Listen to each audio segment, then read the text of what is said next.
Alain Cavalier, je suis chef de projet sur des projets informatiques. J'avais une question. Parmi les critères que vous avez présentés, j'ai trouvé des critères que je dirais hard skills sur les compétences des dirigeants. Et moi, ce qui m'intéressait, c'est savoir si vous avez essayé d'autres critères plutôt soft skills, genre la cohésion des équipes que vous rencontrez, leurs mœurs, leurs freins culturels. C'était une très bonne question, merci. Alors bien sûr, comme je le disais aussi, je vous ai décrit la notion de humain hein, dans notre définition du matériel, tout ça c'est transverse. Alors quand on va auditer une entreprise, bien sûr que ça on le voit, bien sûr que ça on le sent, bien sûr que ça on l'interroge. Par contre, on ne peut pas dire t'es nul en communication, t'es nul en machin, ça c'est pas notre job. D'autres le feront peut-être, hein, il y aura eux. Nous, on n'a pas envie de mettre les pieds là-dedans. Donc nous, encore une fois, on va mesurer une performance. Que ce soit du hard skills ou du soft skills, si le niveau de performance attendu n'est pas là, on va le mesurer. Et après, on s'interrogera sur ça vient d'où. Pourquoi cet état de fait? Laurent parlait de climat social. On peut parler de climat social dans les entreprises quand le niveau de motivation n'est pas là, l'absentéisme, les maladies, je vous en passe, il y en a plein.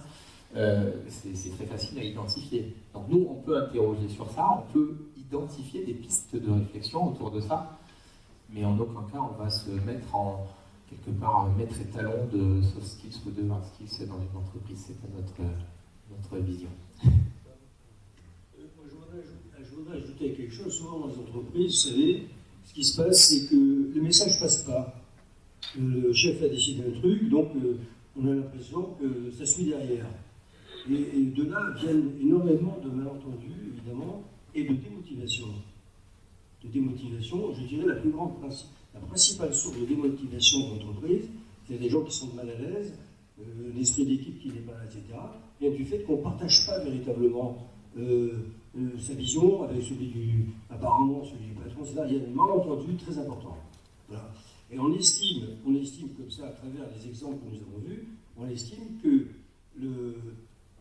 l'objectif d'une société, en fait, la mission d'une société, la différenciation qu'on veut apporter à la société par rapport aux concurrents, etc., sont des messages qui doivent aller jusqu'au bout de l'organisation.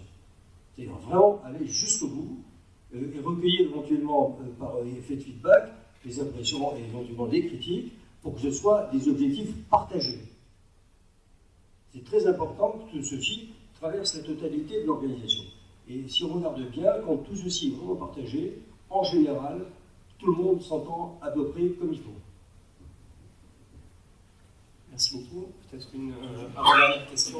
Juste une anecdote. Vas-y. Non, c'est juste une anecdote.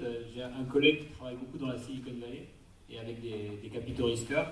Et il me racontait que les capital risqueurs, avec lesquels il travaillait, systématiquement, avant d'investir, ils invitaient les familles à un barbecue. Et l'objectif était essentiellement de voir comment ils fonctionnaient en famille, en dehors du truc, qui revient un peu à ce que vous disiez sur l'aspect psychologique.